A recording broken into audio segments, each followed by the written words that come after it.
حتمی فیصلہ کر لیا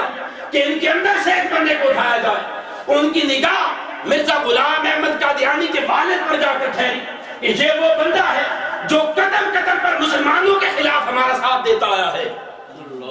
اس بندے کو ہم اگر استعمال کر لیں تو ہمارا مقصد پورا ہو سکتا ہے۔ یہی وجہ ہے کہ انہوں نے جب مرزا غلام احمد قادیانی صاحب کا والد فوت ہوا، ایک خط لکھا مرزا صاحب کو انگریز گورنمنٹ نے،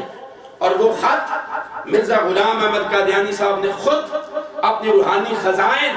اس کے صفحہ نمبر 7 کے اوپر اپنے اوریجنل متن کے ساتھ لکھا ہوا۔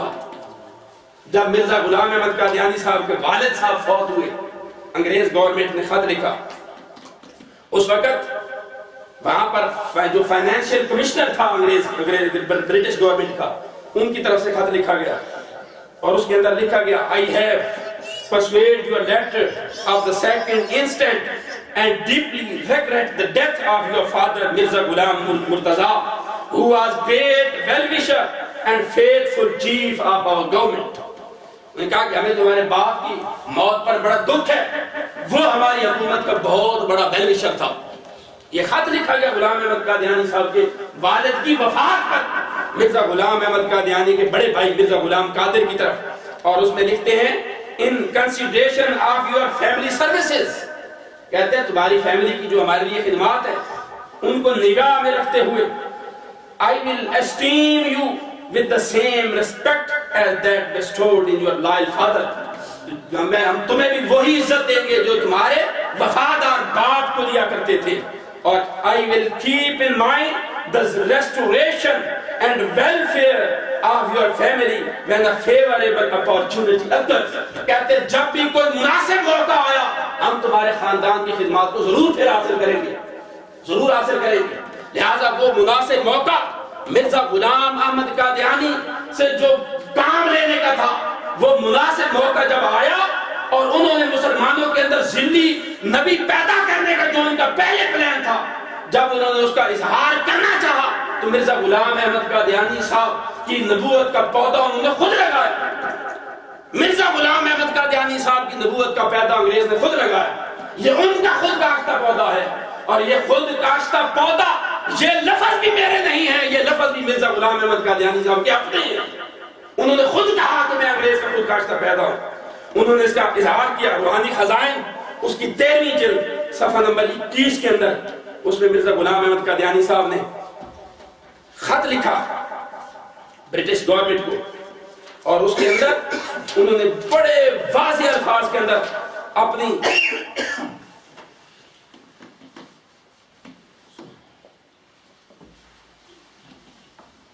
ان کے ساتھ جو اپنا تعلق تھا اس کو بیان کیا۔ اس کے اندر وہ لکھتے ہیں کہ یہ جو میری نبوت و رسالت والا معاملہ ہے یہ آپ کا اپنا خود کاشتہ پودا ہے، آپ لوگوں کی بات مان کر اس کو ختم نہ کریں اور ہمیں نقصان نہ پہنچائیں۔ ہم سال ہر سال سے صدیوں سے آپ کے وفادار اور خیرخواہ چلے آ رہے ہیں، وفادار اور خیرخواہ چلے آ رہے ہیں۔ اس میں وہ کہتے ہیں کہ میں ایک ایسے خاندان سے ہوں جو اس گورنمنٹ کا پکا خیر خواہ، اور میرے والد مرزا غلام احمد مرتضیٰ گورنمنٹ کی نظر میں ایک وفادار اور خیر خواہ آدمی تھا، جن کو گورنری میں کرسی ملتی تھی، اور جن کا ذکر مسٹر گریفن صاحب کی تاریخ رئیسان پنجاب میں بھی آتا ہے، رئیسان پنجاب میں بھی آتا ہے۔ اور اس کے بعد مرزا غلام احمد قادیانی صاحب ان کو اپنی وفاداری کا یقین دلوانے کے لیے بیان کرتے ہیں، اور وہ کہتے ہیں کہ میں آپ کی گورنمنٹ کا وفادار ہوں، اور سرکار دولت مدار ایسے خاندان کی نسبت جس کو 50 برس کے متواتر تجربہ سے ایک وفادار جان نثار غلام ثابت کر چکی ہے۔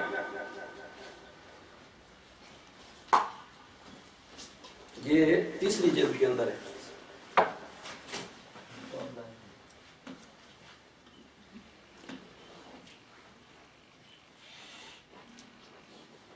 اور جس کی نسبت گورنمنٹ عالیہ معزز حکام نے ہمیشہ مستحکم رائے سے اپنی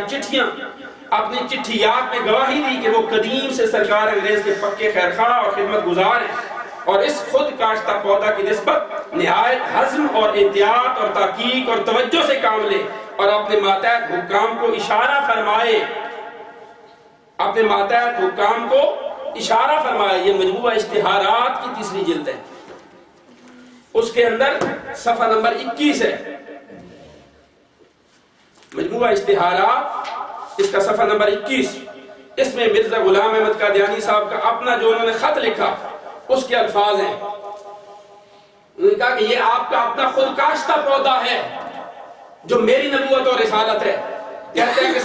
سرکار دولت مدار ایسے خاندان کی نسبت جس کو 50 برس کے متواتر تجربہ سے ایک وفادار جان نثار خاندان ثابت کر چکی ہے، اور جس کی نسبت گورنمنٹ عالیہ کے معزز حکام نے ہمیشہ مستحکم رائے اور اپنی چٹھیات میں یہ گواہی دی ہے وہ قدیم سے سرکار انگریز کے پکے خیرخواہ اور خدمت گزار ہیں۔ اس خود کاشتہ پودا کی نسبت نہایت حزم اور احتیاط اور تحقیق اور توجہ سے کام لے اور اپنے ماتحت حکام کو اشارہ فرمائے کہ وہ بھی اس خاندان کی ثابت شدہ وفاداری اور اخلاص کا لحاظ رکھ کر مجھے اور میری جماعت کو ایک خاص عنایت اور مہربانی کی نظر سے دیکھیں، اور ہمارے خاندان نے سرکار انگریز کی راہ میں اپنے خون بہائے اور جان دینے میں بھی سے بھی کبھی فرق نہیں کیا اور نہ اب کبھی کوئی فرق ہے۔ یہ مجموعہ اشتہارات کی یہ تحریر تھی۔ میں عرض یہ کر رہا تھا کہ مرزا غلام احمد قادیانی صاحب انہوں نے اس بات کا اقرار کیا کہ وہ انگریز کا خود کاشتہ پودا، اور انگریزوں کا وہ مقصد جو تھا ذلی نبی پیدا کرنا، اس کے اوپر انہوں نے خود اس بات کا اقرار کیا، اور انہوں نے کبھی بھی زندگی میں کوئی بھی لمحہ ایسا نہیں جانے دیا جب انہوں نے انگریز سرکار کی غلامی سے انحراف کیا ہو یا پیچھے ہٹے ہوں۔ اس بات کا اظہار بھی انہوں نے روحانی خزائن اس کی 15ویں جلد کے اندر خود کیا۔ وہ کہتا ہے کہ میری عمر کا اکثر حصہ، 15ویں جلد کہتے ہیں میری عمر کا اکثر حصہ اس سلطنت انگریزی کی تائید اور حمایت میں گزرا ہے، اور میں نے ممانعت جہاد اور انگریزی اطاعت کے بارے میں اس قدر کتابیں لکھی ہیں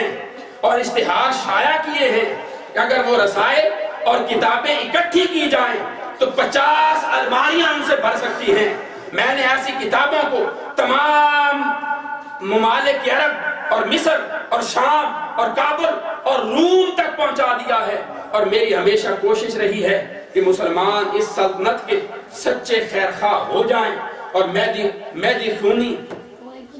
مہدی خانی اور مسیح خانی کی بے اصل روایتیں اور جہاد جوش دلانے والے مسائل جو احمقوں کے دلوں کو خراب کرتے ہیں ان کے دلوں سے ہمیشہ کے لیے معدوم ہو جائیں۔ وہ کہتے ہیں میں نے 50 الماریاں لکھ دی اس مقصد کے لیے کتابوں کی۔ پھر مرزا غلام احمد قادیانی صاحب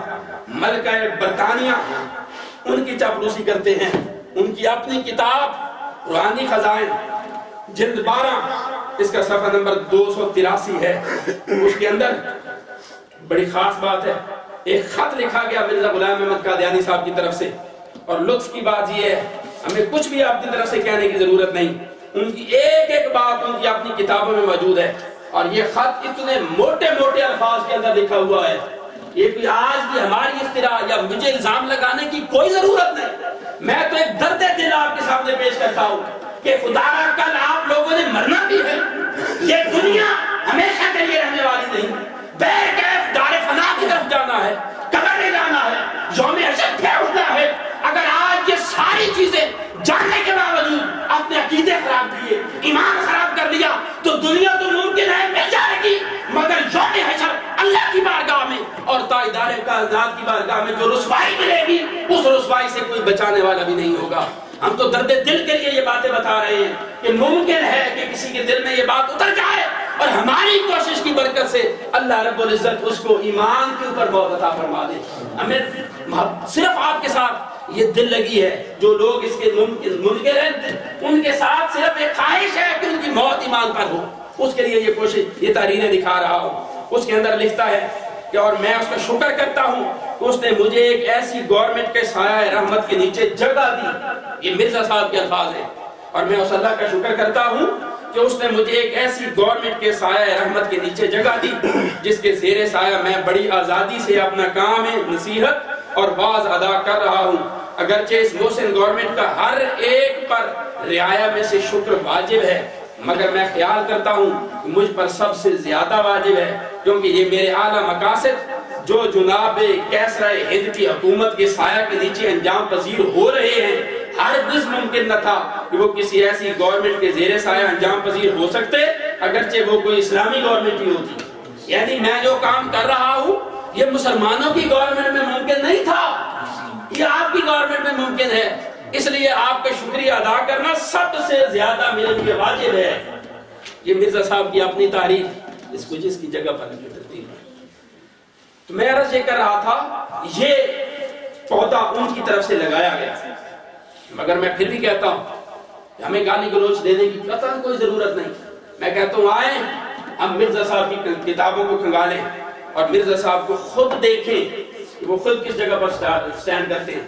اپنی تحریروں کی روشنی میں۔ اب میں آپ کو ایک عجیب بات بتاتا ہوں مرزا صاحب کی اپنی زبان سے، مرزا صاحب کی کتاب ہے، اب میں کلام بتاؤں گا مرزا صاحب کے اپنے، کہ ان کے اندر کتنا تناقض ہے، کتنا ڈفر ہے ان کے اندر، ڈسینٹ ہے، اختلاف ہے، اور ایک طرف وہ اس چیز کے دعوے دار ہیں کہ میری کسی کلام کے اندر کوئی تناقض نہیں ہے، اور انہوں نے یہ دعویٰ بھی کیا ہے کہ میں نے جو کچھ لکھا ہے یہ اللہ رب العزت کی طرف سے ملہم ہونے کے بعد لکھا ہے، یعنی اللہ رب العزت کی طرف سے مجھے الہام اور وحی اترتی ہے، میں نے جو کچھ لکھا ہے اس وحی کی وجہ سے لکھا ہے، اور وحی کے اندر کبھی بھی اختلاف نہیں ہوتا، کیونکہ اللہ رب العزت نے فرمایا قرآن مجید میں لو کان من عند غیر اللہ لوجدوا فیہ اختلافا کثیرا۔ قرآن کہتا ہے اگر یہ قرآن کسی غیر اللہ کی طرف سے ہوتا، یہ وحی اللہ کی طرف سے نہ ہوتی،